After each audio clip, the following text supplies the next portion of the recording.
சாமி வணக்கம் சாமி. சாமி, ஒரு சில நேரத்தில் இந்த பாடல் கேட்கும்போது அந்த மொழி புரியுதோ இல்லையோ, அது ரொம்ப நம்ம மனசை ஊண்டி இது பண்ணுற மாதிரி இருக்குது.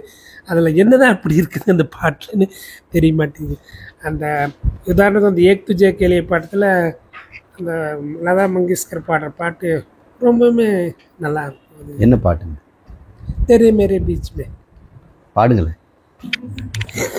வராது அவ்வளோ சீக்கிரம். அந்த ரிலீக்ஸ் ஆரம்பிக்கும் போது ஓ ஓ ஓ ஓ அப்படின்னு ஆரம்பிக்கும் மேடம். அது எஸ்பிபி ஹிந்தி தெரியாதவரே பாடியிருக்கிறார். நான் நல்லா பாடிடுறேன். சரி, இசை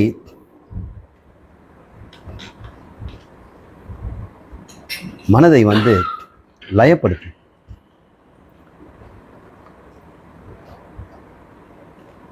ஹார்மோனி பண்ணுது. டிஸ்ஹார்மோனி அப்படின்னு ஒரு வார்த்தை இருக்குது. ஒவ்வொருத்தரும் கிளாஸில் ஆளுக்கு பேசிகிட்டு இருந்தாங்க வைங்க. அந்த டீச்சர் சைலன்ஸ் அப்படிம்பாங்க. ஏன் அது அந்த கூச்சல் கஷ்டமாக இருக்குது. அதே அந்த கிளாஸில் எல்லா பசங்களும் சேர்ந்து ஒரு பாட்டு பாடுறாங்க. அது எப்படி இருக்குது? சைலன்ஸ்ன்னு சொல்கிறாங்களா? அம்மா பாடுங்கன்னு தான் சொல்கிறாங்க. இந்த கூச்சல்ங்கிறது எல்லாரும் வெவ்வேறு துவனிலையும் வெவ்வேறு அசைவிலையும் பாடும் பொழுது அது காதுக்கு கடூரமாக இருக்குது. அதனால் கர்ண கடூரங்கிறோம். கர்ணம்னா காது. அதை எல்லாரும் நிறுத்த சொல்கிறாங்க. லயம்ங்கிறது என்னன்னா எல்லாம் ஒன்றாயிடுறாங்க. ஒரே பாட்டு பாடும்போது லயம் ஆயிடும். இப்போ மனம் எல்லாருக்கும் ஒரு மாதிரி ஆயிடுது. சப்தம் வரும்பொழுது எல்லாரும் மனசு வெவ்வேறு மாறுது. ஒருத்தன் வருத்தப்படுறான், ஒருத்தன் கூச்சல் படுறான், ஒருத்தன் ஆனந்தம் தெரிவிக்கிறான், அப்படிலாம் இருக்குது. ஆனால் பாடல் வரும்பொழுது எல்லாரும் சேர்ந்து இசை பாடும் பொழுது எல்லார் மனமும் ஹார்மோனியஸ் ஆகிடுது. அது பிறகு ஹார்மோனி என்ன ஒத்திசைவு. டிஸ்ஹார்மோனின்னா சிதறது, ஆளுக்கு சிதறது. இப்போ மனசை ஒத்திசைவு பண்ணுது. மனசும் அந்த சப்தமும் ஒன்றாயிடுது. அந்த சமயத்தில் மனசுக்குன்னு ஒரு வேலை இல்லை பாருங்கள். அது கைப்பிடிச்சி இழுத்துட்டு போகிற மாதிரி இருக்குது. மனசை நம்ம துரத்திட்டு இருக்கிறோம், இங்கே போகாதேன்னு. சில மனசு பின்னாலும் ஓடுறோம், மனசு நம்மளை இழுத்துக்கிட்டே போயிடுது. ஆனால் பாட்டு வந்துடுச்சுன்னா மனசு ஒத்திசைது. அது விலையும் போல நம்ம இழுத்து பிடிக்கவும் வேண்டியதில்லை. அது பாட்டுன்னு அதனுடைய இயல்புக்கு போயிடுது. அதுக்குன்னு ஒரு வேலையும் இல்லாமல் அமைதியாக இருக்குது. அதனால் அந்த பாட்டு இந்த லயம் அது சப்தம் உங்களுக்கு தெரிஞ்ச பொருள் தெரியுதோ கூட வேண்டியதில்லை. இப்போ நீங்கள் ஒரு சொன்ன அந்த பாடலுக்கு ஹிந்தின்றது நமக்கு தெரியல, இருந்தாலும் தெரியாத மொழியில் கூட அந்த அந்த அந்த ஹார்மோனி உங்களை எப்படி மனதை நிறுத்துது பாருங்கள். அதுதான் குழந்தையிலேருந்தே நமக்கு ஹார்மோனி தூங்க வைக்குது, மனதை சாந்தப்படுத்துறதுனால. தாயினுடைய வயிற்றுலையே குழந்தை ஹார்மோனியில் இருக்குது. இந்த இதயம் அதுக்கு ரொம்ப சப்தமாக கேட்கும். Lub dub lub dub lub dub. இதே ஓசையை அம்மா வெளியே வந்த பிறகு முதுகில் தட்டினா அது தூங்கிடும். முதுகில் தட்டி கொடுத்து தடவி கொடுத்துட்டே இருந்தால் போதும், அந்த தட்டல்ல போயிடும். அந்த நாக்கு ஆடுறாங்க, அது பேர் லல்லபின்னு பேர்.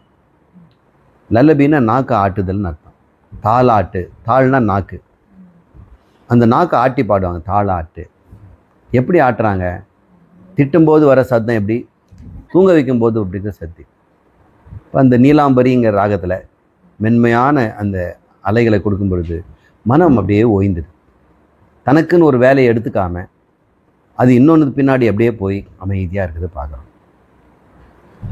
இந்த ஹார்மோனியை இசை தர்றதுனால தான் பகவான் கையில் குழல் வச்சிருக்கிறார், சரஸ்வதி வீணை வச்சிருக்கிறார். அவங்க ரெண்டு பேருமே ஒன்று ஞானகாரகனாக இருந்து அறிவை கொடுக்குறான், இன்னொன்று மனது இதம் கொடுத்து தன் வசப்படுத்துகிறான். அவன் வசீகரமாக இருக்கிறது காரணமே அவனுடைய மோகன ராகம்தான். கண்ணனுடைய கையில் இருக்கிற அந்த 9 துளை இருக்குது. புல்லாங்குழல 9 துளை இருக்கும், நவத்வாரம். இந்த உடம்புக்கும் நவத்வாரம்னு பேர். 9 துளைகள் இருக்குது. இதில் இந்த பிராணன் உள்ளே போயிட்டு வருது. அது போனால் இசை வருது நம்ம உடம்புலேருந்து. அது மாதிரி அவர் எல்லாருக்கும் ஒரு புல்லாங்குழலாக இந்த உடம்பில் 9 துவாரம் வழியாக கண்ணன் ஊத ஆரம்பிச்சிட்டாருன்னா, கண்ணனை வந்து பிராணநாயகன் பிராணநாயகனாக பயன்படுத்திட்டோம்னா அப்புறம் நமக்கு வாழ்க்கை என்ன லயமாக இருக்கும், இசையாக இருக்கும். பசு கூட்டங்களெல்லாம் பாட்டு பாடுன்னா அசைஞ்சிடும், அமைதியாக நின்றுடுமா. இந்த கிரகத்தில் வேலை செய்யக்கூடிய அந்த விரஜிவதிகள், அந்த விரஜபூமின்னு பேர், அவர் வாழ்ந்த இடம் பிருந்தாவனம். அந்த விரஜ பாஷா பேசக்கூடிய அந்த ஆயர்பாடி பெண்களெல்லாம் குரல் கேட்டோம்னா தலையில் குடங்கிறது மறந்து கீழே விட்டுருவாங்க, குழந்தைக்கு பால் விட்டுறது மறந்துடுவாங்க. வீட்டுக்காரர் வந்து கதவு தட்டிட்டு இருப்பார், அமைதியாக இருப்பாங்க. அப்படின்லாம் நம்ம கேள்விப்பட்டிருக்கோம். அந்த இசைக்கு யார் தான் மயங்க மாட்டாங்க? பாம்பே மயங்குதில்லை. மகுடி நல்லபின்னா என்ன சார்? நல்லபி தாலாட்டு சாதாரண மக்களுக்கான ஒரு கேள்விங்களா.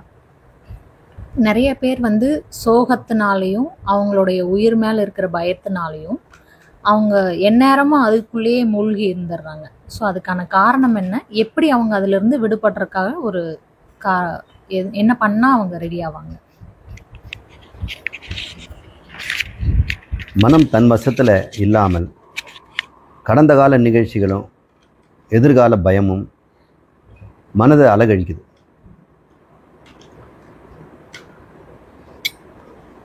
இந்த மனம் எங்கே போகும், எந்த இடத்துல வரும், அது போகிற இடம் என்னன்னு பார்க்கணும்.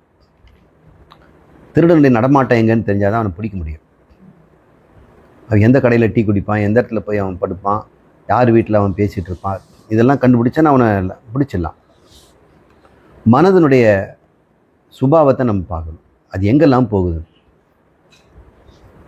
எப்படி ஈ வந்து பலாக்கு பழத்துக்கு சொல்லாமலே போகுதோ, சர்க்கரை போட்டால் எறும்பு எங்கேருந்தோ ஓடி வருதோ, இந்த மனம் அதுக்கு சுகம் தர பொருள் மீதோ சுகத்துக்கு தடை இருக்கிற பொருள் மீதோ தான் அது பாயும். எப்போவுமே அது போகும். இப்போ தியானத்தில் என் மனம் நிற்க மாட்டேங்குதுன்னா எங்கே போகுதுன்னு முதல்ல பாரு.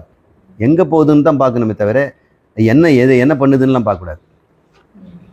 எண்ணம் கலைஞ்ச உடனே நீ நினச்சி பார்க்கணும், மனம் எங்கே போச்சு அப்படின்னு பார்த்தோம்னா அதுக்கு விருப்பம் தரக்கூடிய ஒரு பொருள் மீது தான் அது போகுது பார்க்கணும். இல்லை சார் விருப்பம் தருகிற பொருள் இல்லை, அது எதுவும் மேலே போச்சு, கதவு மேலே போச்சு, ஜன்னல் மேலே போச்சு அப்படின்னு சொன்னோம்னா கூட அதுக்கு அடுத்து எங்கே போகுதுன்னு பார்த்தோம்னா அது கடைசியில் போயிட்டு விரும்பப்பட்ட பொருளுக்கு போட்டு பிரியத்தை நோக்கி தான் போகும், அல்லது துக்கத்தை நோக்கி போகுது. மனம் இன்பத்தை நாடும் அல்லது இன்பத்துக்கு தடையாக இருக்கிற பொருள் மீது சென்று அதை நீக்கிறது என்ன வழின்னு பார்க்கும். இப்போ கவலைப்படுறாங்கன்னா என்ன, இன்பத்தை அதிகப்படுத்துறது கவலைப்படலாம், அல்லது இன்பத்துக்கு தடை வர்றதை எப்படி நீக்கிறதுங்கிற கவலை இருக்கலாம். இதுதான் கவலைகளாக இருக்குது. அப்படிப்பட்டவங்களுக்கு மனசை கவலையிலேருந்தோ பயத்திலேருந்தோ நீக்கணும். பயங்கிறது எப்படி வருதுன்னா என்ன நடக்குமோ எது நடக்குமோ தான் பயம், அது எதிர்காலத்தை பற்றியது. கவலைங்கிறது இப்படி நடந்து போயிடுச்சே, இப்படி நடந்திருந்தால் நல்லது அப்படிங்கிறது கவலையாக. இப்போ கடந்த காலம் பாஸ்ட் வந்து கவலையாகவும் ஃப்யூச்சர் வந்து பயமாகுது. இப்போ மனிதனுக்கு இந்த நிமிஷம் அவனுக்கு சொந்தமானது, இந்த நிமிஷம் மட்டும்தான் நமக்கு சொந்தம். எதிர்காலம் நமக்கு சொந்தம் ஆகலை, அது வரும். ஆனால் இன்றைக்கு வரைக்கும் அது வந்து கான்க்ரீட்டாக இல்லை, அது எங்கேயோ இருக்குது, வரலாம் வராமல் போகலாம், ஆனால் வந்து தீரும். ஆனால் இப்போ உங்களுக்கு எதிர்காலத்தை நீ மாற்ற முடியுமா? எதிர்காலம் ஒன்றும் மெட்டீரியலைஸ் ஆகலைல்ல, அதில் எந்த சேஞ்சும் பண்ண முடியாது. கடந்த காலத்துலேயும் நீ எதுவும் மாற்ற முடியாது, அது முடிஞ்சு போச்சு. இப்போ போய் நம்ம அதை போய் மாற்றவும் முடியாது. மாற்ற முடியாதது ரெண்டு. அப்போ மாற்றுவதற்கு இடம் தருவது எது? நிகழ்காலம்தான். இப்போ தானே நம்ம மாற்ற முடியும். அப்போ நிகழ்காலத்தில் நீ மாற்ற முடியாததை கடந்த காலத்திலையும் எதிர்காலத்திலையும் மாற்றுவதற்கு நீ முயற்சி பண்ணுற, அது இன்னும் இல்லை. இப்போ உன்னிடம் இப்போ இருந்து முடியக்கூடியது நிகழ்காலம்தான். ஆனால் எல்லாருடைய நிகழ்காலமும் எதிர்கால பயமும் கடந்த கால கவலையும் நிரம்பியிருப்பதனால அவர் நிகழ்காலத்தை இழந்துடுறாங்க. அப்போ அவங்க நிகழ்காலமும் இல்லாமல் போயிடுச்சு. அப்போ காலமில்லாத நிலையில் கவலையில் மாட்டிக்கிட்டாங்க. இவங்களுக்கு என்ன தான் சொல்லி புரிய வைக்கிறது? உண்மையை சொன்னால் அவங்க கேட்குற நிலையில் இல்லை. எதிர்கால பயம் வேண்டான்னு. என்னங்க இப்படி சொல்லிட்டீங்க? பொண்ணு பெரியவள் ஆகிட்டு இருக்கிறா, எனக்கு ஒவ்வொரு நாளும் நைட்டு போயிட்டு திரும்பி வேலைக்கு வந்து திரும்ப தான் வயிற்றில் நெருப்பு கட்டிட்டு உட்காந்துட்டு இருக்கிறோம். என்ன ஆச்சோ ஏதாச்சும். ஒரு ஃபோனும் பண்ண மாட்டேங்கிறா. வந்து கேட்டால் என்னை வள்ளுன்னு திட்டுறா. எங்கே போயிடுவேன் நான்? ஏன் இது மாதிரி சின்ன குழந்தை மாதிரி என்னை ட்ரீட் பண்ணுறீங்க? நான் எங்கே போயிடுவேன் அப்படின்லாம் சொல்கிறாங்க. அவங்க சொல்ல காலம் கெட்டு கிடக்குது அப்படி இப்படின்னு எதிர்கால பயம் தாய்மார்களுக்கு இருக்கிறது. அப்பனுக்கும் எதிர்கால பயம் இருக்கிறது, படித்தவனுக்கும் எதிர்கால பயம் இருக்குது, எல்லாருக்கும் எதிர்கால பயம். இந்த குழந்தைகளுக்கு தான் எதிர்கால பயமே இல்லை, கடந்த கால கவலையும் இல்லை, நிகழ்காலத்திலேயே இருக்கிறாங்க. ஏன்? அவங்களுக்கு குழந்தைங்களுக்கு தெரியுது எல்லாம் அப்பா அம்மா கொடுத்துருவாங்க. நாம் எதிர்கால பயமும் இல்லை. அப்பா அம்மா இருக்கும், அவனுக்கு அப்பா அம்மா தவிர வேறு ஒன்றுமே தெரியாது. அதுக்கு எதுக்கு பயப்படணும்? பயம் வந்தால் அப்பா கிட்ட போடுவாங்க, பசி வந்தால் அம்மா கிட்ட போயிடுறாங்க. ஒரு பயமும் இல்லைல்ல. அப்போ குழந்தைய நிகழ்காலத்திலே வாழுதுன்னார். அது கவலையும் பயமும் இல்லை. அது காரணம், அது ரெண்டையும் போக்குறதுக்கு தாய் தந்தை இருக்கிறாங்க. மனிதனுக்கு இந்த பயத்தையும் கவலையும் போகணும்னா தாய் தந்தையாக இறைவனை பிடிச்சிக்கணும். யாம் இருக்க பயமே என்கிறார். அப்போ எவனுக்கு ஒருத்தனுக்கு சொந்தமாக கவலைப்படுறானோ அவனுக்கு கடவுள் பக்தியே கிடையாது. கடவுளை நம்புறேன்னு சொல்கிறான், அப்புறம் நீ உன்னை காப்பாற்றிக்குவேன் நீ நம்பினேன்னு அர்த்தம். நான் என்னை காப்பாற்றிக்குவேன்னு உன்னை நம்புகிறேன், அதே சமயத்தில் கணவனை நம்புகிறேன்னா என்னை காப்பாற்றிக்க முடியல, நீ தான் என்னை காப்பாற்றணும் அப்படின்னு பெற்றவர்கள் மாதிரி தந்தையும் தாயுமாக தாயுமானவராக கடவுள் இருக்கிறாருங்கிறத ஒருத்தன் உண்மையிலேயே பக்தி செய்கிறானா அவன் எது குறித்து வஞ்சுவான்? எது குறித்து கவலைப்படுவான்? அந்த நிலையை தான் அவன் கொடுக்கணும். இப்போதைக்கு அவனுக்கு நம்ம சொல்ல போகிறது, விரதம் இரு, கடவுளுக்கு ஏதாவது தியாகம் பண்ணு, உன்னை நீ வருத்திக்கொள். ஏதோ ஒரு வகையில் கவலையை உன்னை வருத்துறதுக்கு பதிலாக நீயே வருத்திக்க. இன்னொருத்த வருத்தத்துக்கு பதிலாக நீயே வருத்திக்க. அந்த வருத்தத்தை நீ அனுபவிச்சிடு அப்படின்னும் போது எவன் ஒரு அந்த வருத்தத்தை அவன் விரதமாக இருக்கிறானோ இனிமேல் வர கவலையெல்லாம் அவனுக்கு வருத்தாது, இனிமேல் வர பயமும் வருத்தாது. அவங்களுக்கு சொல்லுங்கள், ஏதாவது ஒரு விரதத்தில் கடவுளை இணைச்சிங்க. ஏன்னா விரதம் எப்போவுமே கடவுளோட சம்மந்தப்பட்டது. கடவுள் இல்லாமல் யாரும் விரதம் இருக்கிறது இல்லை. எந்த விரதமாவது கடவுள் இல்லாமல் பார்த்துருக்கிறீங்களா? விரதங்கள் எல்லாமே இறைவனை நோக்கியதாக தான் இருக்குது. சில பேர் சொல்லுவாங்க, நான் இனிமேல் இது போய் பேசுறதை விட்டுறேன் அப்படின்னு. ஆனால் அவங்களால காப்ப முடியாது. அந்த இறைவனோட ஒரு அத்தாட்சியாக வச்சுக்கிட்டோன்னு வைங்க, இறைவனை சாட்சியாக வச்சுட்டோன்னு வைங்க, அவனுக்கு மனசாட்சியாக அது சொல்லிகிட்டே இருக்கும். இப்போ இறைவன் அதை அவனுடைய விரதத்தை காப்பாற்றுவார். யோகக்ஷேமம் மகாமியகம்ங்கிறார். இப்போ யாரெல்லாம் பயமும் கவலையும் பிடிக்குதோ அவங்களுக்கு தாய் தந்தை வேணும். தாய் தந்தையே கவலையில் இருக்கிறாங்க. இப்போ குழந்தைக்கு தாய் தந்தை இறைவனாக இருந்து ரெண்டுத்தையும் அவங்க யோகக்ஷேமத்தை பார்த்துக்கிறாங்க. அவனு கொஞ்சம் இளைஞன் ஆகும்போது அப்பாவுக்கே பயப்படுறாரு, அம்மாவுக்கும் கவலை இருக்குதுன்னு சொல்லும்பா. அவங்க எப்படி அம்மா அப்பா கிட்ட போய் கவலையும் பயத்தை நீக்கிக்க முடியும்? அவங்களே கையால் ஆகாதவனாக இருக்கிறாங்களே. அப்போ அவன் கவலைப்பட ஆரம்பிச்சிடறான். அந்த வயசுலேயே நாங்கள் இல்லாவிட்டாலும் இறைவன் இருக்கிறான் அப்படின்னு அவன் குழந்தைங்களுக்கு புரிய வைக்கணும். அதே மாதிரி அம்மா அப்பாவும் டெய்லி சாமி கும்பிடணும், அவர் பார்த்துக்குவாருடான்னு. அப்போ குழந்தை என்ன சொல்லும்? அம்மா கிட்ட அவர் பார்த்துக்குவார், அம்மா அப்பாவே பார்த்துக்கிறாருன்னா அவர் என்ன எப்படி பார்த்துக்காமல் இருப்பார்? இந்த நினைவை நம்ம கொடுக்கறதுக்கு இந்த பூஜை அறைன்னு ஒன்று வேணும். தினமும் தெய்வ வழிபாடு இருக்கணும். அது தெய்வமாக குருவை கூட வச்சுக்கலாம், தாய் தந்தையே குருவாக வச்சுக்கலாம், தாய் தந்தையே தெய்வமாக வச்சுக்கலாம், உலகத்தில் இருக்க பெரிய மனுஷர்களை தெய்வமாக வச்சுக்கலாம், மகான்களை தெய்வமாக வச்சுக்கலாம். அவங்க வாழ்ந்த வாழ்க்கையை நினச்சி பார்க்கலாம். இப்படிப்பட்ட மனசை அவர்கிட்ட ஒப்படைக்கிறது தான் பெஸ்ட்டுங்க. இது பேர் சரணாகதிங்கிறாங்க. சரணாகதியை முதல்ல கொடுத்துட்டு அவருக்கு கைங்கரியம் பண்ணுறேன்னு வாழுங்க. இதுதான் வைஷ்ணவனுடைய அடிப்படை தத்துவம். கவலை இல்லாமலும் பயம் இல்லாமல் வாழ்வதற்கு வைஷ்ணவன் சொல்லிக்கின்ற ஒரே வழி சரணாகதி, கைங்கரியம். நான் இறைவனுக்கு வேலையாள், அவர் என்ன வேலை விட்டாலும் நான் செய்வேன். என்ன வேலை விட்டாலும் நான் இந்த வேலை தான் செய்வேன், இந்த வேலை தான் செய்வேன். நம்ம சண்டை போடுறோம், எனக்கு சம்பளத்துக்கு இந்த வேலை கிடைக்கல, எனக்கு இந்த வேலை தான் பெஸ்ட்டு, இந்த ஸ்கூல் தான் பெஸ்ட்டு, இந்த தான் பெஸ்ட் அப்படின்னு நம்ம சொல்கிறோம்ல. வேலைக்காரனாக கடவுளுக்கு வேலைக்காரன்டா, அவர் எதை செய்தாலும் அவர் சந்தோஷப்படுவார்னு தெரிஞ்சதுன்னா நீ எனக்கு எந்த வேலை எனக்கு கசக்கும்? நீ முதல்ல இறைவனுக்கு வேலையாளாக இல்லாதனால் தானே உனக்கு வேலையாளாக இருந்துட்டு இப்போ பிரச்சனையில் மாட்டின. கடன் வாங்கிறது எதனால்? வாக்கு கொடுத்தது எதனால்? இறைவனை நீ ஒதுக்கி வச்சதுனால தானே. இறைவன் இருக்கிறான், அவன் பாதுகாப்பில் இருக்கிறேன், அவனுடைய வேலையாள் அப்படிங்கிறது தான் கைங்கரியம். கிங்கர்னா வேலையாள்னு அர்த்தம். எவன் வேலை செய்கிறானோ அவன் பேர் கைங்கரியம் பண்ணுறான். இதுக்கு சரணாகதி தேவை. சரணாகதி தத்துவம் கைங்கரியமும் ஆஞ்சநேயர்கிட்ட கற்றுக்குங்க. ஆஞ்சநேயரை உதாரணமாக வச்சுங்க. நான் யாருன்னா நான் ஹனுமன், ராமனுக்கு. அவனுக்கு நான் அடிமை, அவன் வேலையாள், கிழிச்சக்கோட்டை தாண்ட மாட்டேன். அவனை தவிர எனக்கு சரணமும் கிடையாது. அவன் எல்லாத்தையும் பார்த்துக்குவான். அவர் சொல்கிறாரு, ஹனுமன் நீ இந்த கடலில் தாண்டி போயிட்டு வா அப்படின்றார். அவர் சொல்லிட்டார். அப்புறம் என்ன? அவனே இருந்தான்னா யோசனை பண்ணுவான், இன்னும் கடலில் தாண்ட சொல்கிறாரு, அவனால் முடியும். வாய் மைந்தன் அவன். ஆனால் அவனுக்கு தன்னுடைய பலம் தெரியாது. ராமன் சொல்லிட்டான், ஏன் அவரு சொல்லிட்டான்னா பிறகு எப்படி? அவன் உடனடியே போயிட்டான். ஓஷோ ஒரு கதை சொல்லுவார், தனியில் நடந்து வா அப்படின்னு குரு சொல்கிறார். ஒரு சித்தி இருக்குது உங்கள் 2 பேருக்கும் அப்படின்னு ஒரு பால்காரி தயிர்காரியை சொல்கிறார். இன்னும் ஒருத்தர் சித்த புருஷன், ஒருத்தர் தாடி மீசெல்லாம் வச்சுருக்கார். 2 பேரும் நடந்து வாங்க, தண்ணியில் நடக்க முடியும், உங்களுக்கு சக்தி கொடுத்துருக்குறேன். அந்த தயிர்காரி நடந்து வந்துட்டாங்க. இந்த சித்த புருஷன் ஒருத்தர் தாடி மீசையோட தானே, அவன் துணியை தூக்கி நடந்தான். ஈரமாயிட்டா என்ன ஆகுது? தண்ணியில் நடந்தான் அப்படி தானே தூக்கும். அப்போ உனக்கு சந்தேகம் தானே, துளி சந்தேகம் வருதால உள்ளே முழுகிட்டான். அவன் எனக்கு ஏன் வரல, தயிர்காரி வந்துட்டாள்னு. தயிர்காரி புடவையெல்லாம் தூக்கலை, சாமி சொல்லிட்டார் நடந்து வான்னு நான் வளர்ந்து வந்துட்டேன். அப்படி ஒருத்தர் தான் பத்ம பாத்திரன்னு. சங்கரர் சொன்ன உடனே நான் நடந்து வரான் தண்ணியில். அவனுக்கு கால் தண்ணி முழுகாதபடி தாமரை பூக்கு தான். இப்படியெல்லாம் நம்ம படிச்சிருக்கிறோம். சரணாகதியை புரிஞ்சுக்கிறதுக்கு இதுதான். சித்தி எல்லாம் எல்லாருக்கும் எல்லாம் உண்டு, இறைவன் செய்கிறான்ற நினைப்பு இருந்தால் போதும்.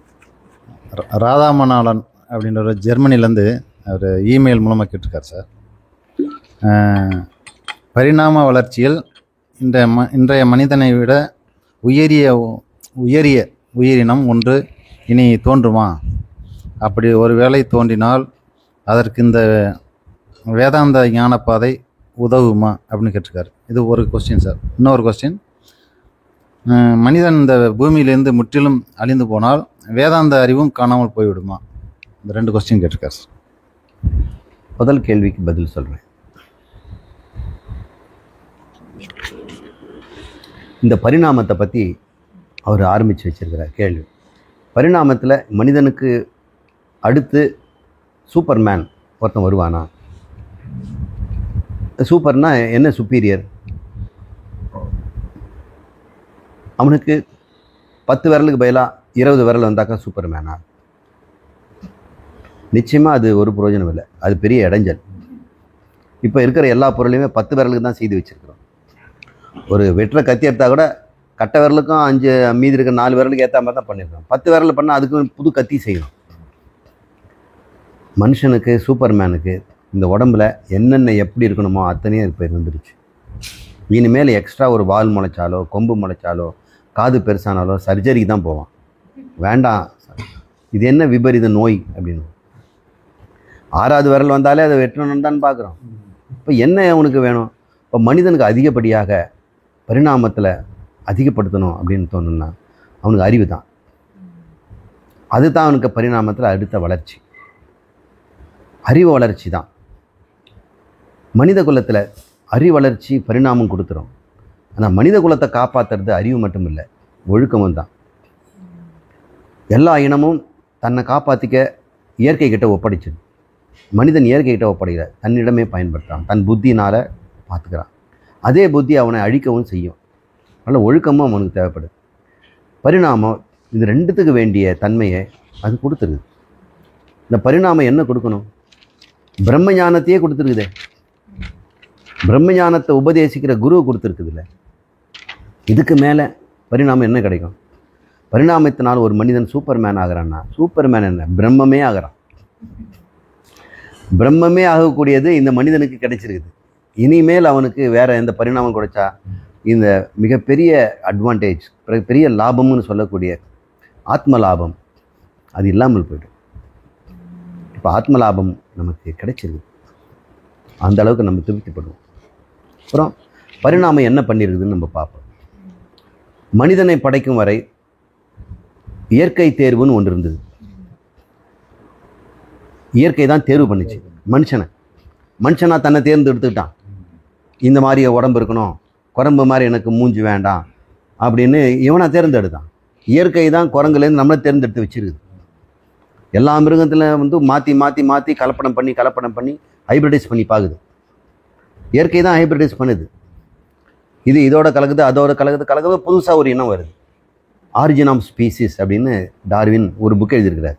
அதுதான் அவருடைய original book, origin of species by natural selection அப்படிங்கிறது அவர் புக்கினுடைய டைட்டில். புதிய இனங்கள் எப்படி உண்டாகுது? மனிதர்கள் புதிய இனத்தை வந்து கடவுள் தான் படைப்பார், தானாக புதிய இனம் உண்டாகாது. இந்த பூமியில் என்னென்ன இருக்குதோ அப்படியே தான் இருக்குது, புதுசாக ஒரு இனம் வராது. ஏன்னா கடவுள் தானே எல்லாத்தையும் படைச்சிருக்கிறாரு. இப்போ தானாக வருதுன்னா கடவுள் இப்போ அது படைக்கலை அப்படின்னு ஆகிடும். ஆனால் இவர் முதல் தடவை புதிய இனங்கள் உண்டாகிட்டு இருக்குதுங்கிறார். அதுக்கு எவிடன்ஸ் எல்லாம் காட்டுறார். 1000 வருஷம், 10,000 வருஷம், கோடி வருஷத்துக்கு முன்னாடி இல்லாத இனமெல்லாம் இப்போ இருக்குது. இப்போ இருக்கிறனெல்லாம் அந்த காலத்தில் இல்லை. அப்படி எப்படி சொல்கிறீங்கன்னா, அந்த காலத்தில் இருந்த படிவு பாறைகளெல்லாம் பார்க்கும் பொழுது நிறைய இனங்கள் இருந்தது, ஆனால் இப்போ அது இல்லை. இப்போ இருக்கிற இனங்கள்லாம் அப்போ இல்லை. டைனோசார்ஸ் எல்லாம் இருக்குது, பாம்பு நத்தை ஓடெல்லாம் இருக்குது. ஒரு இடத்துல கூட ஒரு பாலூட்டியை காணும், எலி மாதிரியெல்லாம் இருக்குது. அந்த சமயத்தில் மீன்கள் எல்லாம் இருக்கிற பாறைகளில் பார்த்தா மனிதனும் காணும், பறவையும் காணும். பறவை இருக்கிற இடத்துல பார்த்தா மனிதனை காணும். இப்போ இவர் பார்க்குறாரு எவிடன்ஸு, அது ஜியலாஜிக்கல் எவிடன்ஸ், ரொம்ப முக்கியமானது அந்த ஜியலாஜிக்கல் எவிடன்ஸ்.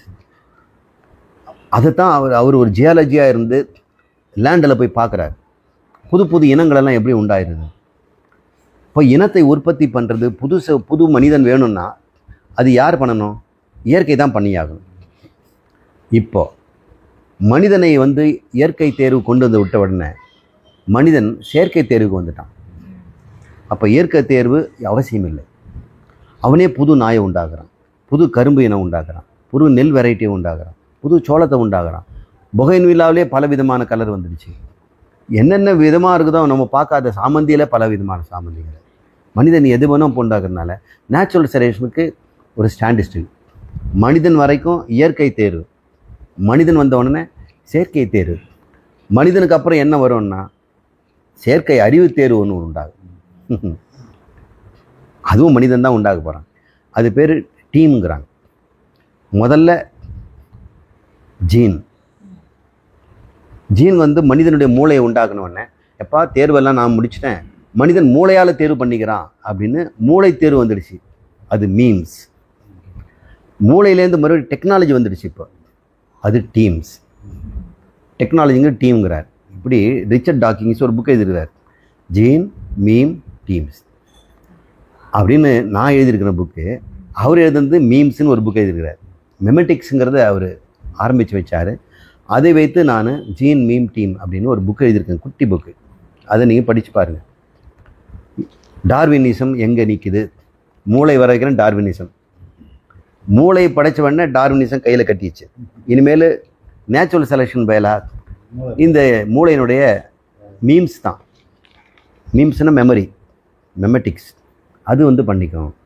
இப்போ மீம்ஸையும் நம்ம தாண்டிட்டோம், டீம்ஸ்கிட்ட கொடுத்துட்டோம். டெக்னாலஜி, ஆர்டிஃபிஷியல் இன்டெலிஜென்ஸ் டெக்னாலஜி இப்போ வந்து செலக்ட் பண்ணுது நமக்காக. இப்படி இருக்கிறதுனால மனிதனுக்கு அப்புறம் சூப்பர்மேன் கிடையாது. ஏன்னா மனிதன்கிட்ட பிரம்மத்தையே உண்டாகக்கூடிய புத்தியை கொடுத்த பிறகு நேச்சுரல் செலெக்ஷனுக்கு என்ன வேலை இருக்குது? அடுத்த கேள்விங்க, வந்து மனிதன் அழிஞ்சிட்டாக்க இந்த அதோடு சேர்ந்து இந்த வேதம், பிரம்மஞானம் அதுவும் சேர்ந்து போயிருமா? வேதம் மனிதனால் உருவாக்கப்படாது. அது அபௌருஷேயம் அப்படின்னு அது பேர். அதனால் மனிதர்கள் அழிஞ்சிச்சுன்னா வேதம் அழிஞ்சிடும்னு நினைக்க வேண்டாம். அடுத்த சிருஷ்டியில் முதல்ல வேதம் தான் தோன்றும். வேதம் தோன்றிய பிறகு தான் பிரபஞ்சமே வருது. வேதம் அழியாது, அனாதி. அதனால தான் பூர்வ மீமாம்சர்கள் சொல்கிறாங்க, இறைவனை போல வேதமும் அனாதி தானே, அதனால் வேதமே எங்களுக்கு போதுங்கிறாங்க. இறைவன் கூட வேண்டான்னு நடக்க வந்துட்டாங்க. கர்மமே பலன் தரும், வேதமே போதும்.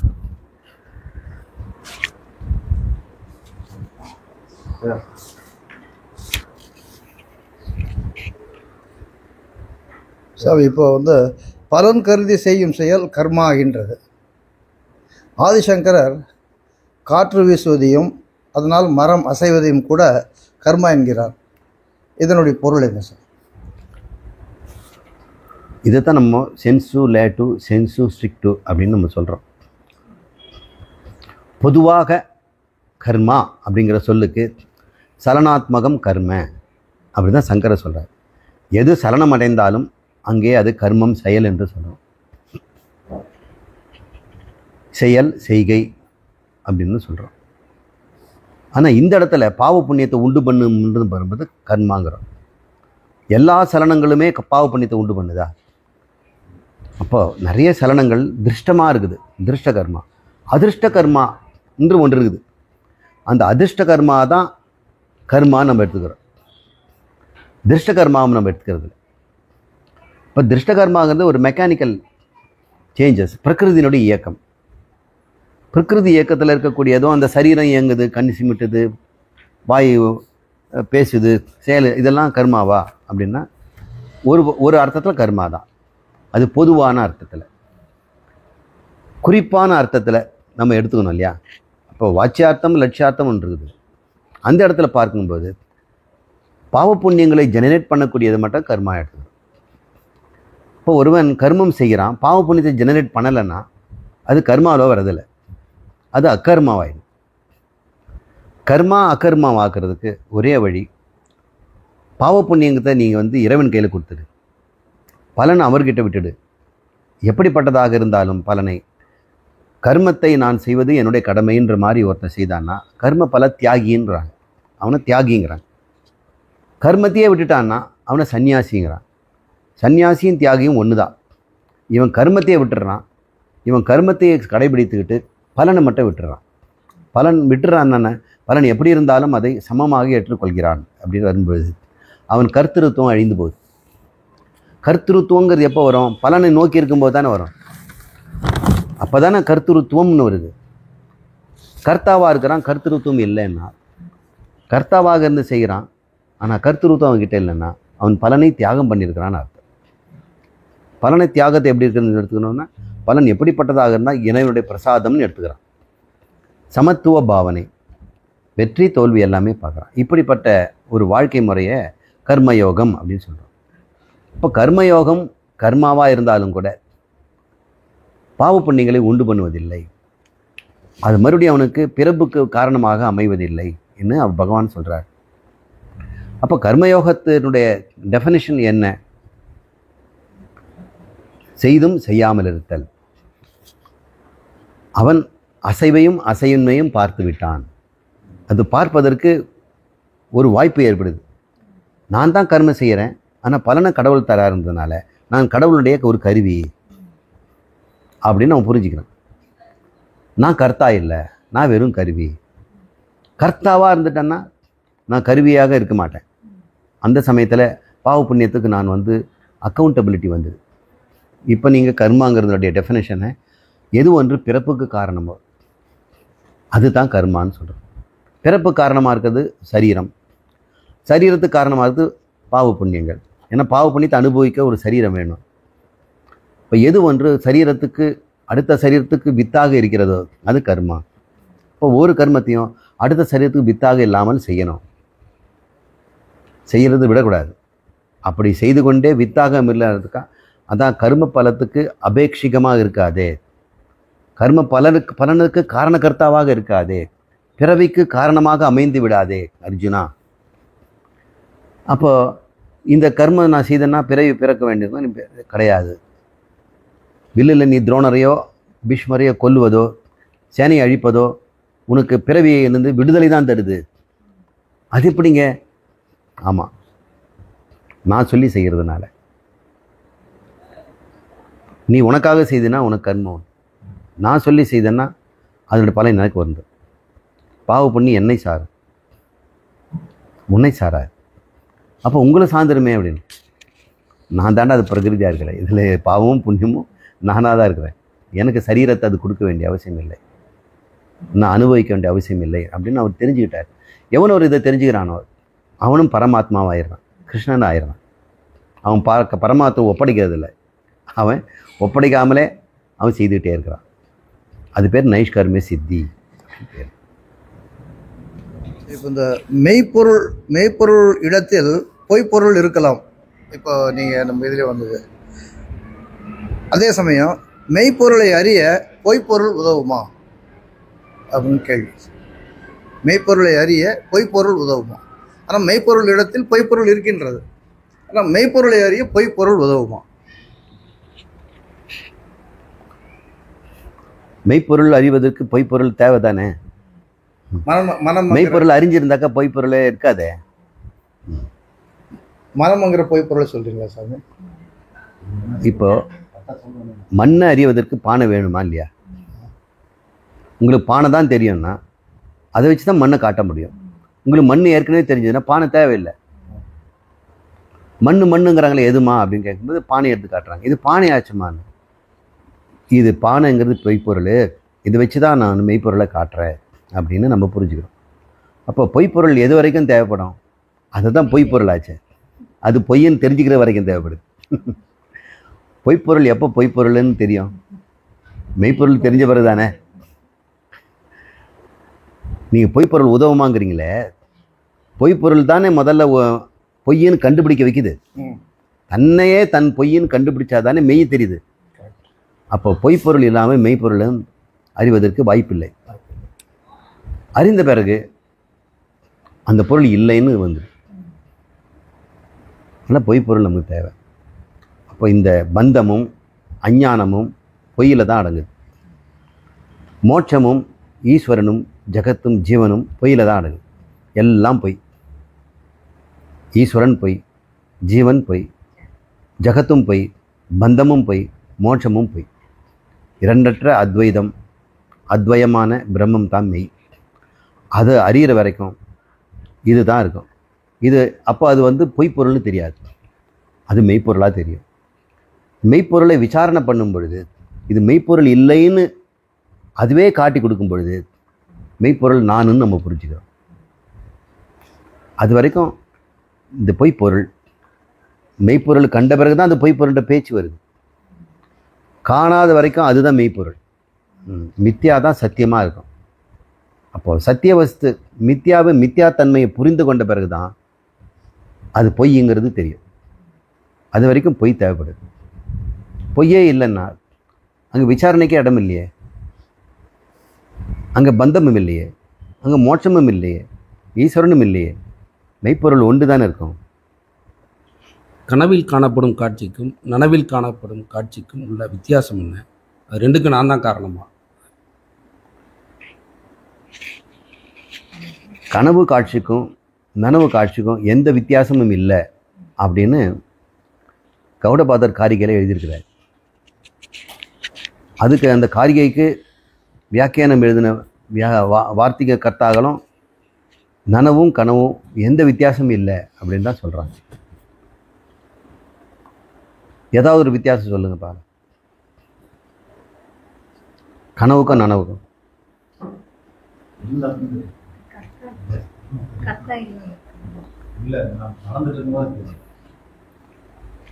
நடந்த பிறகும் கூட சொல்லுங்க, என்ன வித்தியாசம் நீங்க சொல்ல போறீங்க? இன்பம் துன்பம் தரலையா? ரெண்டும் கொடுக்குது. அப்புறம் தோன்றி மறையது இல்லையா? தோன்றி மறையுது. நனவுக்கு வந்த பிறகு கனவுல டல்லா இருக்கிற மாதிரி தெரியலையே. கிளாரிட்டி, கனவாவது கிளாரிட்டி கம்மியாக தெரியுது, கனவுல நனவு கிளாரிட்டி அங்கே ஆளே காணும். நனவே இல்லை, அப்போ அந்த அளவுக்கு கிளாரிட்டி அங்கே இருக்குது. நான் கனவாவது பரவாயில்ல, நான் அது நனவில் கொஞ்சமாக தெரியுது. ஆனால் கனவில் கிளாரிட்டி நனவு இல்லைன்னு சொல்ல முடியாது. நனவில் இருக்கிற பொருள் தான் கனவில் இருக்குது. நனவில் இருக்கிற அத்தனை பொருளும் கனவில் இருக்குது. இல்லை சார், நான் சில பொருளை நான் கனவில் இந்த பிறவியில் பல பிறவியில் பார்த்தது இருக்கலாம். அல்லது நனவுலேயே நீ வந்து கற்பனையில் எதுவும் கலக்கிற இல்லை. சினிமாவில் நிறைய பேர் கலக்கிறாங்கல்ல. ஹாலிவுட், பாலிவுட் எல்லாமே கலப்பு தான். ஆனால் நனவுக்கும் கனவுக்கும் எந்த வித வித்தியாசமும் கிடையாது. கனவுல சார் சிலதை எடுக்கிறதுக்கு முயற்சி பண்ணுவோம், ஆனால் எட்டாது. எட்டவே எட்டாது.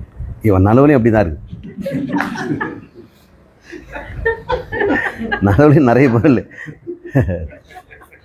வண்டியில பிரேக் போடுறதுக்கு பெட்ரோல் எட்டவே தூரமா வண்டி போயிட்டே இருக்கும். அந்த அந்த நனவுலையும் அதே மாதிரி நிறைய பொருள் எட்டவே மாட்டேங்குது. எவ்வளோ முயற்சி பண்ணாலும் எட்ட முடியாமல் தான் இருக்குது. ஆனந்தம் எட்ட மாட்டேங்குது, வெற்றி எட்ட மாட்டேங்குது, பொருளாதாரம் எட்ட மாட்டேங்குது, சம்பளம் எட்ட மாட்டேங்குது. எவ்வளவு தான் முயற்சி பண்ணாலும் அந்த சம்பளம் எட்டவே மாட்டேங்குது. அது ஒரு பிரமையாக இருக்குது. ஏன்னா எல்லா கார்லேயும் கால் எட்டுறதுல தான் இருக்குது. கனவு காரில் மட்டும் அது தூரத்தில் இருக்குது. சிலது நனவில் ரொம்ப சீக்கிரம் எட்டிடுறோம். கனவில் சிலதெல்லாம் சீக்கிரம் எட்டிடுறோம். ஆனால் நனவில் எட்டவே மாட்டேங்கிறோமே. பல விதத்தில், எல்லா விதத்துலேயும் கனவு நனவும் ஒரே மாதிரி தாங்க இருக்குது. ஆனால் நம்மக்கிட்ட வந்து நனவு சத்தியம், கனவு மித்யா அப்படின்னு ஒரு உறுதியான ஒரு கருத்து இருக்குது.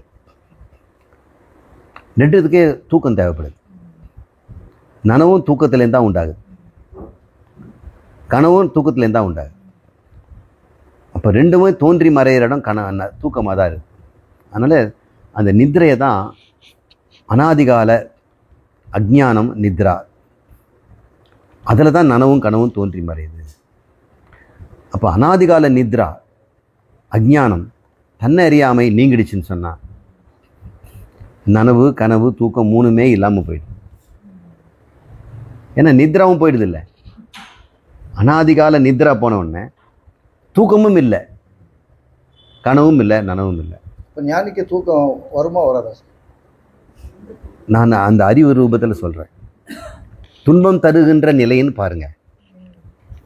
கனவு துன்பம், நனவு துன்பம், தூக்கத்தில் துன்பம் இன்மை, இதெல்லாம் போயிடுச்சு இல்லை. இப்போ அது இன்ப துன்பம் வச்சு தான் நம்ம நனவு கனவை பற்றி பேசிகிட்டு இருக்கிறோம். அப்போ எந்த ஒரு நனவோ கனவோ தூக்கமோ உங்களுக்கு இன்பமோ துன்பமோ கொடுப்பதற்கு சக்தியற்று போயிடுதோ, எப்போ போகுது? அது அனாதிகால நித்ராங்க சொல்லக்கூடிய அஜ்ஞானம் தானே போகுது. அதனால் நீங்கள் ஃபிசிக்கலாக ஒருத்தர் ஞானி தூங்க மாட்டாரா? அவர் தூங்குவார், கனவும் காண்பார், நனவுலும் இருப்பார். ஆனால் அது பொய்ங்கிறது வந்துடுச்சு இல்லை. நனவு பொய், கனவு பொய், தூக்கமும் பொய்ன்னு போயிட்ட பிறகு அந்த நிலையை தான் நம்ம வந்து அனாதி பிரதிபோதம், அதுதான் அந்த போத சமயே விழிப்பு நிலையில் அந்த விழிச்சுக்கிட்டோம். அந்த விழிப்பு நிலை வரும் பொழுது கனவு தூக்கம் மூணும் வரும், அந்த அவஸ்தைகள் வரும். ஆனால் எனக்கு இல்லை.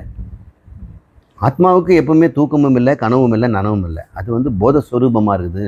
அப்படின்னு வரும்பொழுது உடம்புக்கு வர்றது வந்துக்கிட்டு தான் இருக்கும், மனதுக்கு வர்றது வந்துக்கிட்டு தான் இருக்கும். ஆனால் நிஜத்தன்மை அதுக்கு போயிடுது. இந்த ஆராய்ச்சி நமக்கு அந்த கௌடபாதர் அழகாக அதில் சொல்லியிருக்கிறார். யோக நித்ராங்கிற யோக நித்ரான்னு யோகங்கிற ஒரு நிலை, தூக்கம், ஒரு சரீரமாக தூங்குறோம் இல்லையா, அந்த நிஷ்டையிலேருந்து, அந்த சுஷுப்தியிலேருந்து யோகத்தில் விழிப்பில் ஒரு தூக்கம். யோக நித்ராங்கிறது விழிப்பில் ஒரு சுஷுப்தி, நனவில் ஒரு தூக்கம், தூக்கத்தில் ஒரு கனவு, தூக்கத்தில் ஒரு நனவு, நனவில் ஒரு தூக்கம், கனவில் ஒரு தூக்கம். அது மாதிரி யோகம் வந்து விழிப்பில் ஒரு தூக்கம், அது யோக நித்ராங்க. இது அனாதிகால நித்ரா, அது நீண்ட நித்ராங்கிற தீர்க்க நித்ரா அப்படின்னு சொல்கிறார். இந்த நனவும் கனவும் வந்து தீர்க்க சொப்பனம் தான் சொல்கிறாங்க. நனவு வந்து தீர்க்க சொப்பனம், கனவு வந்து அப்போ போகிற தூக்கணும், ஒரு சொப்பனம். அப்பப்போ வர சொப்பனம், இது தீர்க்க சொப்பனம். ரெண்டுமே சொப்பனம் தான். ரெண்டுமே தூக்கத்தை சார்ந்து இருக்கிறது. அதனால தான் அந்த தைத்திரிய உபனிஷத்துலேயும் மாண்டூக்கிய உபனிஷத்துலேயும் ஒரு மீன் நனவு கனவுங்கிறத இந்த தூக்கங்கிற வழியாக தான் போயிட்டு வருது. கனவுலேருந்து தூக்கத்துக்கு வந்த பிறகு தான் நனவுக்கு வர முடியும். நனவுலேருந்து தூக்கத்துக்கு போனால் தான் கனவுக்கு போக முடியும். ஆமாம், அப்படி சொல்லியிருக்கிறதுனால நம்முடைய தூக்கம்தான் நம்முடைய இயல்பு நிலை. தூக்கங்கிறது அஜ்ஞானம், அது டோட்டல் அஜ்ஞானம். நனவுங்கிறது கொஞ்சமாக இருக்கக்கூடிய அஞ்ஞானம் விகசிக்கமாகுது. நனவுங்கிறது டோட்டலாக இருக்குது. கனவு தூக்கம் வரும்பொழுது அஞ்ஞானம் பூர்த்தியாக இருக்குது. ஆனால் மூணுத்துலேயுமே தன்னை பற்றிய அறிவு அஞ்ஞானம் இருந்துக்கிட்டே தான் இருக்குது. இதை நீங்கள் யோசனை பண்ணி பார்க்கணும். இதுதான் நம்ம மாண்டூக்கியத்தில் இந்த அவசாத்திரிய விவேகம் தான் ரொம்ப ஆராய்ச்சி செய்யக்கூடியது. மறுபடியும் அந்த மாண்டூக்கியத்தை கேட்கணும். பொதுவாக சாமியார் அல்லது சாமி அவங்க ஒரு மேக்சிமம் சும்மா தான் இருக்காங்க. ஒரு ஆக்டிவிட்டி எல்லாம் கிடையாது. நம்ம நிறைய இடத்துல பார்க்குறோம். ஆனால் நீங்கள் முன்னோட இப்போ நிறைய ஒர்க் பண்ணுறீங்க. வீட்டில் இருக்கீங்க, ஆசிரமம் இருக்குது, நிறைய நம்மளுக்கு ஆக்டிவிட்டீஸ் கொடுக்குறீங்க, நிறைய போதனை பண்ணுறீங்க. முன்னோட நீங்கள் நிறைய ஒர்க் பண்ணுற அப்படின்னு நம்மளுக்கு தெரியுது. அது மாதிரி இருக்கும்போது உங்களுக்கு இந்த மாதிரி இந்த முதல்ல தாடி மீசை இல்லாமல் இருந்தது. இப்போது தாடி மீசை இருக்குது. இது உங்களுக்கு டிஸ்டர்பன்ஸு நிறைய கொடுக்குமே அப்படின்னு நான் நினைக்கிறேன். அதை எப்படி நீங்கள் சமாளிக்கிறீங்க? அது இருந்தால் தான் சாமிங்களா? அது இல்லாமல் கூட சாமியாக இருக்க முடியுமா? இல்லைன்னா இன்னும் கொஞ்சம் நீங்கள் நல்ல ஆக்டிவிட்டியாக இருப்பீங்களா அப்படிங்கிற மாதிரி ஒரு மனசுக்கு ஒரு ஃபீல் வருது. வெளிப்படையாக கேட்டுட்டேன்.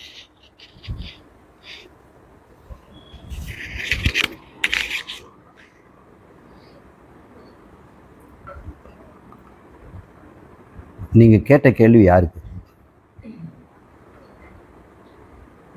நீங்கள் கேட்டது இந்த சரீரத்தை கேட்டிருக்கீங்க, இந்த மனசை கேட்குறீங்க, இந்த செயலை கேட்குறீங்க. அவங்க பதில் சொல்ல மாட்டாங்க. நான் அது இல்லாததுனால அதுக்கு என்ன பதில் சொல்ல முடியும்? நான் அதுவாக இருந்தால் அதுக்கு ஒரு பதில் சொல்ல முடியும். நான் அதெல்லாம் நீங்கிய ஒரு பொருளாக இருக்கிறதுனால அது குறித்த கேள்விக்கு நான் பதில் சொல்ல முடியாது. அது குறித்த கேள்விக்கு நான் அதுவாக மாறணும். இப்போ என்னாச்சு, எல்லாரும் சாமியார்கள் சுவாமிகள் அப்படிங்கிறவங்க எதுவும் செய்யறதில்ல, அமைதியாக இருக்கிறாங்க. சில பேர் செய்கிறாங்க. சங்கரரும் ஓயாமல் எழுதினார்.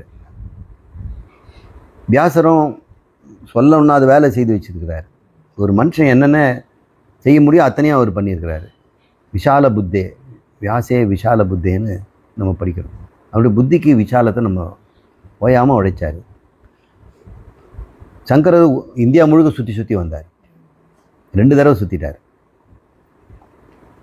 தயானந்த சரஸ்வதியும் ஓயாமல் ஆசிரமங்களை 3 ஆசிரமங்களை உண்டாக்குனார். எத்தனையோ ஸ்டூடெண்ட்டை உண்டாக்குனார். எண்ணற்ற உரைகளை நிறுத்தினார். கடைசி மூச்சு வரைக்கும் பேசிட்டு தான் இருந்தார். குருபரானந்தர் தயானந்த சரஸ்வதி செய்ததை விட அதிகமான அளவுக்கு உரைகளை நான் எடுத்திருக்கிறார். பஞ்சதசியில் 7வது சாப்டர் மட்டும்தான் அவர் பேசியிருக்கிறார். ஆனால் இவர் 15 பேசியிருக்கிறார். இப்படி நம்ம அளவு காட்டிருப்பானோம்னா உழைக்கிறவங்க எல்லாருமே இருக்கிறாங்க. எதுக்காக அதெல்லாம் செய்கிறாங்க? அவங்க செய்யறதில்லை, அதுதான் நிஷ்டையே. அவங்களுடைய வாழ்க்கையே அவ்வளோதான். அது பேர் நிஷ்டைன்னு பேர். ஆத்மாவில் நிலைத்திருக்கிறதுக்கு இதுதான் அவங்க செய்தாகணும். இதுதான் செய்கிறாங்க. இது செய்வதனால ஆத்மாவிலிருந்து அவங்க விலக வேண்டிய அவசியம் இல்லை. மற்றவங்க ஏன் செய்யாமல் இருக்கிறாங்கன்னா ஆத்மாவில் விலகிடுவோமோன்னு பயப்படுறாங்க. அந்த நிஷ்டா நிச்சயமாக நிலைத்திருத்தல். ஸ்டா ஆத்மஸ்வரூபத்தில் நிலைத்திருத்தல். ஸ்வரூபங்கிறது என்ன? நிறைவு, பூர்ணம். இந்த பூர்ணங்கிற ஸ்வரூபத்தில் நிலைத்திருப்பதற்கு ஏதாவது செய்தால் அந்த நிலை தடுமாறுமோ அப்படிங்கிறவங்க எதுவும் செய்வதில்லை. சில பேர் இதை செய்தால் என்னுடைய சொரூப நிலைப்பாடு, சொரூப அவஸ்தானம்னு சொல்கிறார்ல நம்ம பதஞ்சலி, தத் சொரூப அவஸ்தானம், அதுதான் சமாதிங்கிறது. அதில் அவங்களுக்கு கொஞ்சம் கூட அசைவில்லாமல் நிலைத்திருக்க முடியுங்கிறதுனால எதையும் செய்கிறாங்க,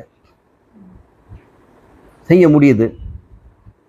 சில பேர் அச்சம் குறித்து செய்யாமல் இருக்கிறாங்க, அதுவே போதும் நிஷ்டையில் இருக்கிறோம்.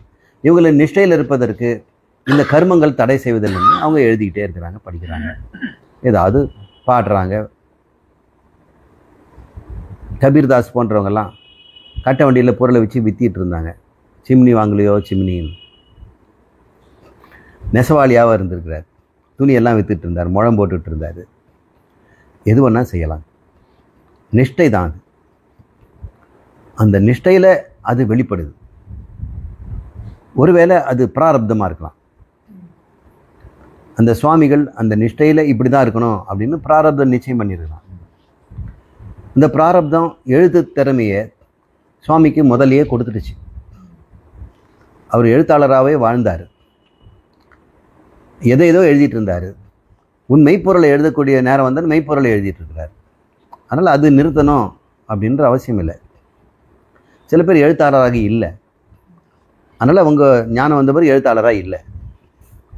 சில பேர் பேச்சாளராக இல்லை, அப்புறம் ஞானம் வந்தவர் பேச்சாளராக இல்லை. அது பிராரப்த வசம். அப்புறம் இது ஒரு தமிழுக்கு வேதாந்த கருத்துக்களை சுவைப்பட கொடுக்கணும், முடிஞ்ச வரைக்கும் மூச்சு காத்திருக்க எழுதட்டும் அப்படின்னு அப்படி பகவானுடைய இச்சையாக இருக்கலாம். அதனால் இந்த பிரகிருதியில் அது இயங்கிட்டு இருக்குது. அப்புறம் தாடி மீசை அப்படின்னா அதை நம்ம வெட்டுறது செயலாக இருக்குது. அது தானாக இருக்கிறத நம்ம விட்டுறது செயல் இல்லைல்ல. அப்புறம் அது உபத்திரவம் இல்லை. பாயாசம் குடிக்க முடியாது, மீசை பாதி குடிச்சிடும், அப்புறம் எறும்பு மொய்க்கும். அப்படி ஒன்றும் இல்லை. இன்பமோ துன்பமோ அது தருவதாகவும் இல்லை, அது இல்லை. எல்லாருக்கும் இருக்கிறது தானே, நாம் தான் அதை அழிச்சிடறோம். ஒரு காரணத்துக்காக அதை வளர்த்தோம்னா அது நீட்டலுங்கிறார். ஒரு காரணத்துக்காக மொட்டை அடித்தா அது மடித்தலுங்கிறார். மடித்தலும் நீட்டலும் வேண்டாம், உலகம் பழித்தது விட்டுவிடு. உலகம் பழிக்கிற காரியம் மட்டும் நீ விட்டினா போதும். இது வளர்த்தே ஆகணும்னு வளர்க்கலை, இதை மடிச்சே ஆகணும்னு மடிக்கலை. ஏதாவது ஒரு காரணம் டாக்டர் இதெல்லாம் எடுத்துருங்கன்னா எடுத்துருவார். நம்ம அதை பயிர் போட்டு விதம் போட்டு உரம் போட்டு வளர்க்கலை, அது பாட்டு இருக்குது.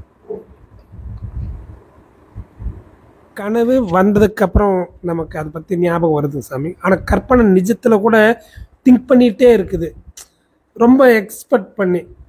நடக்க போகிறதில்ல, நடக்கவும் முடியாது, அதை பற்றி திங்க் பண்ணுது. அது ஒரு கனவு தான் அப்படின்ட்டு ஓடிட்டே இருக்குது. பகல் கனவு. பகல் கனவு.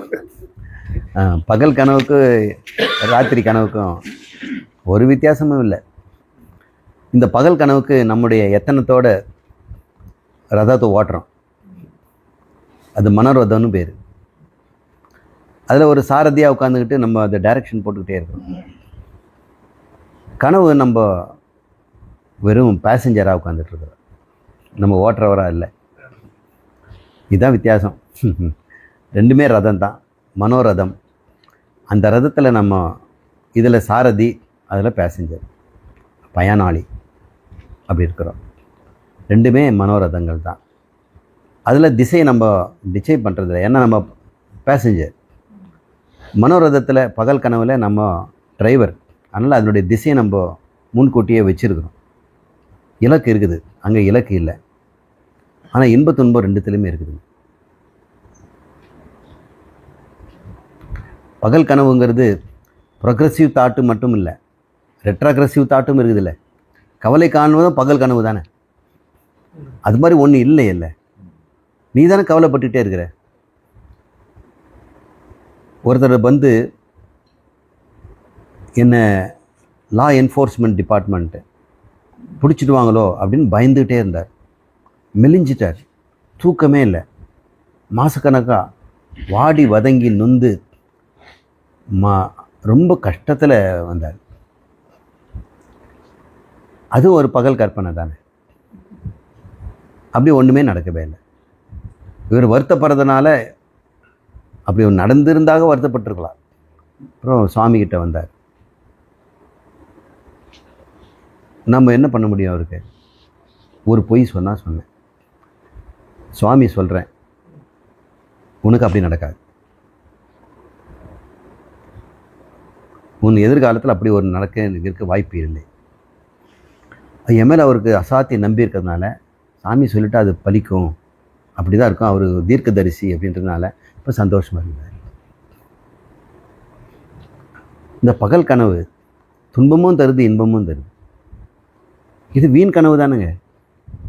எப்படி அது மாதிரி நடக்கும்? கனவுல தான் கால் நீட்டினா கூட பெடல் நீட்டவே மாட்டேங்குது. அது நம்ம ஃபுல் ஸ்ட்ரெச்சு பேண்ட்டெல்லாம் நீட்டி அது போனால் அது அமுக்குறோம், அது நிற்கவே மாட்டேங்குது. ஆனால் கார் எங்கும் மோதிர மாதிரி தெரில, சும்மா இது தேடுறதுலேயே நேரம் போகுது. அந்த காரை ஓட்டுறமோ எங்கே போகிறோமோ எதுக்கு மோதிரம்லாம் ஒன்றும் இல்லை, என்னவோ கண்ட்ரோல் இல்லாமல் கார் போகுது, கண்ட்ரோல் பண்ண முடியாமல் இருக்கிறது அப்படின்னு நம்ம ஒரு இருக்குது. ஆனால் இந்த கவலை தேவையில்லாத ஒரு கவலை. பகல் கனவும் நமக்கு சாரதியாக இருக்கிற கனவு, இந்த ராத்திரி நித்ராவில் வர கனவு பயனாளியாக இருக்கிற கனவு, ரெண்டுமே பிரயோஜனம் இல்லாதது தான். மாயா கல்பிதம். ஈஸ்வரனே கற்பனை பண்ணி இந்த உலகத்தை என் உடையம்பு படைச்சிருக்கிறார். அந்த மாயா கல்பிதம், அதில் நமக்கு குடித்த கொஞ்சம் மாயா வச்சு நாம் இன்னும் கொஞ்சம் கல்பிதம் பண்ணிக்கிறோம். புத்தி கல்பிதம். இந்த மாயா கல்பிதம் சிருஷ்டி. இந்த புத்தி கல்பிதம் எந்த விதத்துலேயும் ரெண்டுமே பொய் தான். நல்லா ஆராய்ச்சி பண்ணி பாருங்கள். ஒரு பொருள் மெய்ப்பொருள் அப்படின்னா எப்பவுமே இருக்கணும்ல. ஒரு மெய்ப்பொருள் சத்தியம்னு வைங்க, எப்பவும் இருந்தால் தானே அது சத்தியம்னு சொல்ல முடியும். ஒரு பானையை தரவங்க கிட்ட, கண்ணன் கிட்ட, இதில் பொய்ப்பொருள் இது மெய்ப்பொருள் இதுன்னு கேள்வி, நீங்கள் எது சொல்லுவீங்க? ரெண்டுமே இருக்குதுங்க அதில். நீங்கள் சொல்லுங்கள், பானையா மண்ணா? பொய். எப்படி சொன்னீங்க? எதன் அடிப்படையில் மெய் மண்ணுங்கிறீங்க? ஆமாம், நிஜம். பானை போச்சு, மண்ணுக்கு எப்பவுமே இருந்தது. பானை திடீர்னு அதில் வந்தது. எங்கேருந்து வந்தது? மண்ணிலேருந்து தான் வருது. இப்போ மறைஞ்சா எங்கே போச்சு? மண்ணு தான் போச்சு. அப்போ மெய்ப்பொருள் தானே எப்பவுமே இருக்குது. பொய்ப்பொருள் போகுது. அது போகிறதுக்கு எது இடம் தருது? மெய்ப்பொருள் தான் தருது. இப்போ இந்த ஜகத்து பிரம்மம் ரெண்டுன்னு சொல்கிறேன். படைச்சவர் பிரம்மம், ஜகத்து படைக்கப்பட்டது. இது காரியம், அது காரணம். காரியத்திலேருந்து காரணம் பிரிஞ்சிருக்கா? பானையிலேருந்து மண்ணிலேருந்து பானை பிரிஞ்சிருக்கா? காரணம் மண், காரியம் பானை, பிரிஞ்சிருக்கா? இல்லை. காரணத்திலேருந்து காரியம் தோன்றி காரணத்துக்குள்ளே மறையுது. இது சர்வ காரணமாக இருக்கிற பிரம்மம். இப்போ இந்த பிரபஞ்சம் காரியங்கிறியா காரணங்கிற போகிறீங்களா? தோற்றுவிக்கப்பட்டதுனால பானை மாதிரி இதுவும் ஒரு காரியம் தானே. பானை தோற்றுவிக்கப்பட்டதுனால அது காரியம், இந்த பிரபஞ்சம் தோற்றுவிக்கப்பட்டதுனால அது காரியம். அப்போ காரணம் எங்கே இருக்கும்? இப்போ பானை தோற்றுவிக்கப்பட்டதுனால காரணம் எங்கே இருக்குது? காரியத்திலே இருக்குது. அப்போ பிரபஞ்சமும் தோற்றுவிக்கப்பட்டதுனால காரணத்தில் தான் இருந்தாகணும். இப்போ ரெண்டு இருக்குது, காரணம் காரியம். இந்த காரிய ஜகத்து எங்கே இருக்குது? மெய்ப்பொருளாகிய பிரம்மத்தில் தான் இருக்குது. மெய்ப்பொருளத்தில் தான் தோன்றுது, மெய்ப்பொருளில் இருக்குது. இப்போ பானையை சொல்லுங்கள், மண்ணில் தானே இருக்குது. மண்ணில் தான் தோன்றுச்சு. மண்ணுக்கு கரைஞ்சி போச்சுன்னா பானை மறைஞ்சி மண்ணில் தான் போயிடுச்சு, மண்ணுக்குள்ள. இப்போ பானைன்னு ஒன்று இருக்குதா? மண்ணு தானே முக்காலத்தில் இருக்குது, எப்போவுமே இருக்குது. இப்போ பானைன்னு ஒன்று இருந்ததுன்னா மண்ணை தனியாக வச்சுட்டு பானை எடுத்துகிட்டு போயிடணும். அப்படி முடியாது இல்லை. அப்போ ஒரு பொருள் தனியாக இருக்க முடியாதுன்னா அது சத்தியம் இல்லை. எந்த பொருள் தனியாக இருக்க முடியுமோ அது சத்தியம். மண் எப்போவுமே பானை இல்லாமல் தனியாக இருக்க முடியும். ஆனால் பானை எப்பொழுதுமே மண் இல்லாமல் இருக்க முடியாது. தனியாக இருந்து பார் அப்படின்னு சொல்கிறோம், முடியாது. சட்டையை தனியாக இருந்து பார், நூலை விட்டுட்டு கிடையாது. ஆபரணங்களை நீ தங்கத்தை விட்டு இருந்து பார், என்ன இருக்காது. இந்த சரீரமும் மனசும் ஆத்மா விட்டு இருந்து பார், என்ன இருக்குமா? இருக்காது. ஆத்மா எப்பவுமே இருக்கு. இந்த சரீரம் நனவில் ஒரு மாதிரி, கனவுல ஒரு மாதிரி, தூக்கத்தில் இல்லாமலே போயிடுது. இந்த அகந்தைன்னு சொல்லக்கூடிய நானுங்கிற உணர்வு உங்களுக்கு நானுன்னு ஒன்று வருது இல்லையா, அது உதிக்குதா இல்லையா? காலையில் ராத்திரியில் காண போயிடுது. அப்போ தோன்றி மறையுது இந்த அகங்காரம். இந்த அகங்காரங்கிற நானு தானே இந்த மனம், உடம்பு, உலகத்துக்கெல்லாம் காரணமாக இருக்குது. இன்ப துன்பத்துக்கெல்லாம் காரணமாக இருக்குது. சுக துக்கெல்லாம் எங்கே? நானுக்கு தானே, சரீரத்துக்கா? நீ ஏதாவது ஒன்று பண்ணிட்டு போகிற, நானில் கஷ்டப்படுறான் அப்படின்னு தான் சொல்கிறோம். இந்த மனமே நீ ஏதாவது பண்ணி வச்சுற, வாயை ஏதாவது பேசி வச்சுற, கஷ்டம் நான் கஷ்டப்படுறேன் அப்படின்னு நானை தானே சொல்கிறோம். அப்போது நானே எல்லாத்துக்கும் காரணமாக இருந்து அது வந்து தோன்றி மறையுதில்லை. எங்கே தோன்றி எங்கே மறையுது?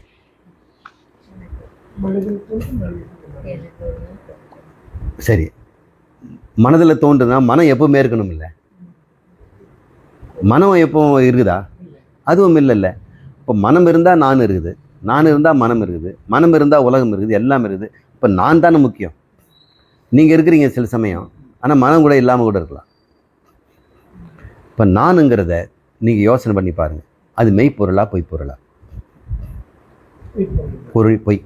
இப்போ நான் பொய் தானே. முதல்ல இதை நம்புங்க, நானே பொய்.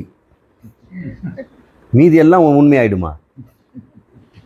நானே பொய்ன்னா உங்கள் மனசு, அறிவு, உடம்பு, வீடு, உலகம், சொத்து, சுகம் எல்லாமே பொய் தானேங்க.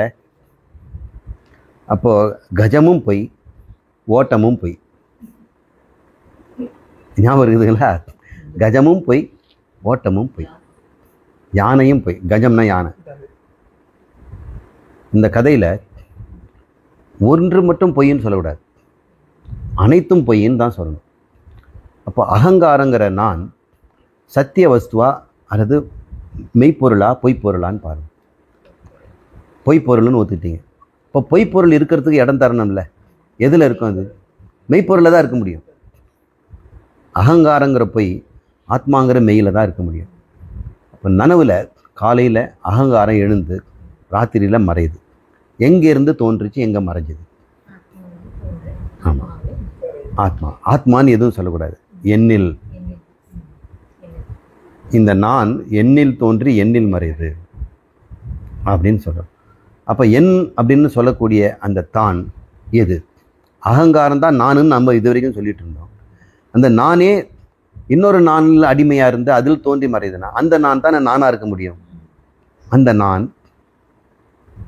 மெய்ப்பொருளாக இருக்கும் பொழுது தோன்றி மறையாமல் இருக்குதான்னு அதை சொல்லுது. யாராவது தூக்கத்தில் நான் இல்லைன்னு சொல்லியிருக்கிறாங்களா? ஆனால் உங்களுக்கு நான் இல்லைல்ல. உங்களுக்கு நான் இல்லை தானே. ஆனால் முழிச்சிட்டு பிறகு நான் இல்லைன்னு சொல்கிறீங்களா? அப்போ தூக்கத்தில் இருந்த நான் யார்? நனவில் இருந்த நான் யார்? பார்த்தோம்னா நனவிலும் கனவிலும் தூக்கத்திலும் ஒரு நான் தோன்றி மறைந்து ஒடுங்குது. அந்த மூன்றிலும் தோன்றாமல் மறையாமல் ஒன்று இருக்குது இல்லையா, அதுதான் துரியம்னு சொல்கிறோம். அதுதான் ஆத்மா, அதுதான் நீங்கள். அது தோன்றுவதும் இல்லை, மறைவதும் இல்லை. இப்போ உங்ககிட்ட ரெண்டு இருக்குது. அப்போ தோன்றதும் மறையாமல் ஒன்று இருந்துக்கிட்டே இருக்குது, தோன்றி மறைகின்ற நானும் இருக்குது. அப்போ தோன்றி மறைகின்ற நான் அகங்காரம், தோன்றி மறையாமல் இருக்கின்ற ஒன்று அது ஆத்மா. இப்போ மெய்யும் பொய்யும் ஒரே இடத்துல இருக்குது, ரெண்டும் ஒரே இடத்துல இருக்குது. பொய்ப்பொருளுக்கு இருப்பு இல்லை, தனியாக இருக்க முடியாது, மாறிக்கொண்டிருக்கும், தோன்றி மறையும். மெய்ப்பொருள் தனியாக இருக்கும், இரண்டற்றதாக இருக்கும், தோன்றி மறையாது, அழியாது. இது சதா அனுசந்தானம் சிந்திக்கணும். நான் என்பதை சிந்திங்க. நான் என்பதில் மெய்ப்பொருளாகிய நான் எதுக்கு பொய்ப்பொருளாகிய இந்த அகங்காரத்துக்கு இடம் கொடுத்து நான் இந்த வம்புகளை மாட்டிக்கணும்? அகங்காரம் என்ன என்று இல்லையே, எண்ணில் தானே அது இருக்கிறது. அது ஏன் அது இன்னொன்றாக மாறணும் அப்படின்னு நினச்ச பிறகு அகங்காரம் அழிந்து ஆத்மாவில் கரைஞ்சிடும். இதுதான் நம்ம உள்ளது 40 நம்ம பேசிகிட்டு இருக்கிறோம். இப்போ மெய்ப்பொருள் பொய்ப்பொருளும் கண்டுபிடிச்சிட்டோம் என்னென்னு. பானை உதாரணத்தை வச்சு மெய்ப்பொருள் பொய்ப்பொருள் எதுன்னு கண்டுபிடிச்சோம். இப்போ நானுங்கிற உணர்வை வைத்துக்கொண்டு மெய்ப்பொருளும் பொய்ப்பொருளும் கண்டுபிடிச்சிட்டோம். இப்போ பொய்ப்பொருளும் இருக்கிறது, மெய்ப்பொருளும் இருக்கிறது. இந்த விவேகத்தோடு நம்ம வாழ்வோம். இந்த விவேகத்தோடு வாழ்வோம். இந்த விவேகம் என்ன? நான் என்பது பொய், ஆத்மா என்பது மெய். நான் உண்மையிலே மெய்ப்பொருள். இங்கே அகங்காரம் எழுந்து அடங்குகிறது, அதுவும் நானே அப்படின்னு வாழ்வோம். நானே நான், நானே நான்.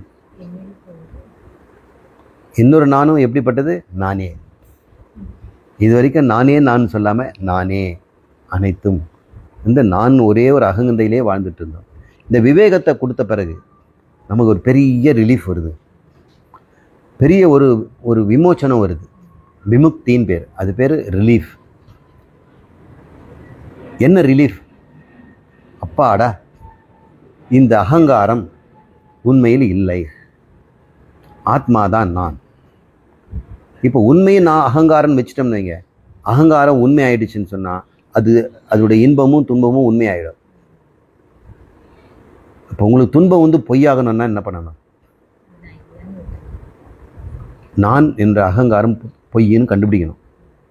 அகங்காரம் பொய் ஆயிடுச்சுன்னா துன்பமும் பொய்யாயிடும்.